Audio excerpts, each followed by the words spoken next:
একজন ব্যক্তি তার ছেলে বাবা ছেলে একসাথে একভাবে তারা হজ করতে যায়, কিন্তু তার বাবা ইন্তেকাল করে।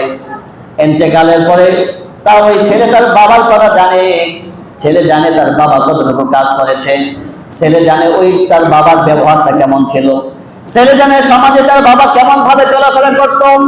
বাবা যখন ইন্তেকাল করেছে, ছেলে বলতেছে দুনিয়ার কাউকে আমি বলবো না, আমার বাবার জানাজা পড়ানোর জন্য কাউকে আমি বলবো না, কারণ আমার বাবার কৃতকর্মগুলো আমি জানি সে কি কাজ করত।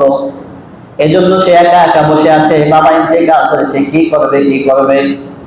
শেষ পর্যন্ত চিন্তা ভাবনা করে সে নিয়ত করেছে মরুভূমির কোথাও তার বাবাকে দাফন করে ফেলবে। এমন অবস্থায় একজন রাখাল ব্যক্তি মেষ চড়ায়। ওই রাখাল ব্যক্তি দেখে দূরবর্তী কোন একটা জায়গায় দুইটা মানুষ দেখা যায়, একজন শোয়া অবস্থায় আছে, আরেকজন বসা অবস্থায় আছে। দৌড়ে গিয়ে বললেন, বালক তোমার পরিচয় কি, কেন তুমি এখানে বসে আছো? চোখে পানি দেখে বলল, কেন তুমি কান্নাকাটি করছো? ওই রাখাল বলার পরে ছেলেটা বলতেছে, বাবা ইন্তেকাল করেছে, বাবাকে দাফন করতে হবে, আমি দুনিয়ার কাউকে বলি নাই, একা একাই বসে আছি বাবাকে দাফন করার জন্য। যেহেতু তুমি চলে এসেছো, তাহলে তুমি আমার সাথে একটু সহযোগিতা করো। এরপরে বললো, তোমার বাবা কি করতেন, তোমার বাবার কি কাজ ছিল? ছেলে বললো, আমার বাবার কাজের কথা তোমার শুনে কোনো লাভ নাই, যার কারণে নিঝুম একটি জায়গার মধ্যে এসে দিয়ে এসেছি, দুনিয়ার কাউকে বলবো না, একা একা দাফন করবো।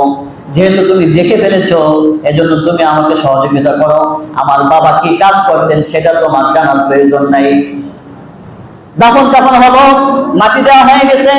মাটি দেওয়ার পরে এবার ওই রাখাল ব্যক্তি আল্লাহ রাব্বুল আলামিনের কাছে মনে মনে কি যেন দোয়া করলেন। দোয়া করে চলে গেল, দুইজন চলে গেল।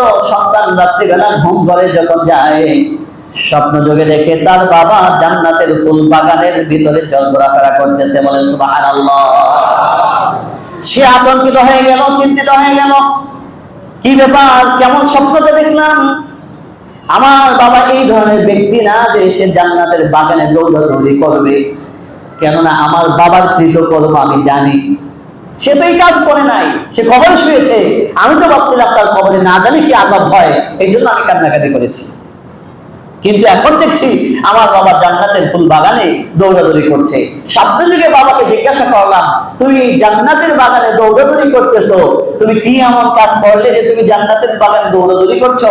তখন আমাকে বাবা বলছে, দাফনের সময় তোমার সাথে যে ব্যক্তি ছিল, ওই ব্যক্তি তার রবের কাছে দোয়া করেছে, আর এই দোয়ার ফসল আমি পেয়েছি। যেটা বলে সুবহানাল্লাহ।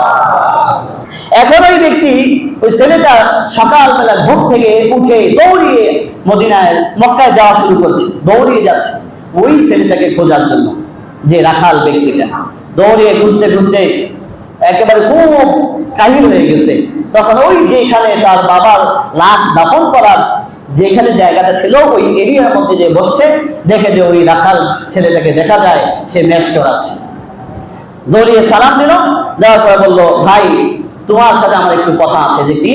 যে আমার বাবাকে তো দাফন করলাম তুমি জানো, কিন্তু আমি তখন দেখেছি তুমি যেন কি দোয়া করেছো কি বলেছো সেটা তো আমি জানি না, কিন্তু রাত্রে যখন ঘুমিয়ে গেলাম স্বপ্ন যুগে দেখলাম আমার বাবা ফুল বাগানের ভিতরে দৌড়াচ্ছে। জানতে চাইলাম, আমার বাবা বললো যে একজন আবেদ ব্যক্তি আমার জন্য আল্লাহর কাছে দোয়া করেছে, সেই দোয়ার ফসল আমি এই ফুল বাগান পেয়েছি। যেটা বলে সুবহানাল্লাহ। ও বন্ধু, কি আমার দোয়া তুমি করলা? আমার বাবা, যে বাবাটা ইন্তেকাল করেছে, তুমি আর কাউকে বলতে চাই নাই লজ্জায়, আর তুমি কেমন এমন দোয়া করলে যে দোয়ার কারণে আমার বাবা জান্নাতের ফুল বাগানে দৌড়ায়? আমার কাছে তুমি একটু বলে দাও। ওই মেষ চড়ানোর ব্যক্তিটা বললো, রাখাল বললো, বণিক শোনে নাও, আমি যখন আমার বাড়ি থেকে মেষ নিয়ে বের হই, আমি আল্লাহর নাম নিয়ে বের হয়ে যাই। কোনদিন আমার বাড়িতে মেহমান আসে, যখন মেহমান আসে তখন আমি মেহমানকে খালি হাতে ফেরত দেই না। কোন ঘরে যদি খাবার নাও থাকে, খালি হাতে ফেরত দেই না। খাবার থাকলে মেহমানদারি করি, এরপরে আল্লাহর কাছে দোয়া করি। কিন্তু আজকে এমন একজন মেহমান আমার এরিয়ার মধ্যে এসেছে, সে তো জীবিত মেহমান হয়ে আসে নাই, সে লাশ হয়ে এসেছে। তুমিও মেহমান, তোমার বাবাও আমার মেহমান। রাখাল করতেছে, তুমিও মেহমান, তোমার বাবাও মেহমান, কিন্তু মেহমানকে আমি কি দিয়ে ফেরত দেই? দাফন হয়ে গেছে, তার জন্য কি করব? এজন্য আল্লাহর কাছে দোয়া এটা করেছি, আল্লাহ আমার ঘরে যখন মেহমান আসে আমি তো তাকে খালি হাতে ফেরত দেই না, আমার মেহমান আসলে তাকে খাবার খাওয়াই এবং তাকে মেহমানদারি করি। ওগো আল্লাহ, এমন একজন ব্যক্তি আজকে মেহমান হয়ে এসেছে, যে দুনিয়া থেকে বিদায় হয়েছে, লাশ হয়ে এসেছে, আমার কাছে তাকে দেওয়ার মতো কোনো কিছু নাই, তুমি তার উত্তম প্রতিদান দিয়ে দিও। যিনি বলেন সুবহানাল্লাহ। দোয়া করতে দেরি আমার আল্লাহ কবুল করতে দেরি করেন নাই, তার কবরকে জান্নাতের ফুল বাগান বানিয়ে দিয়েছে। যিনি বলেন সুবহানাল্লাহ।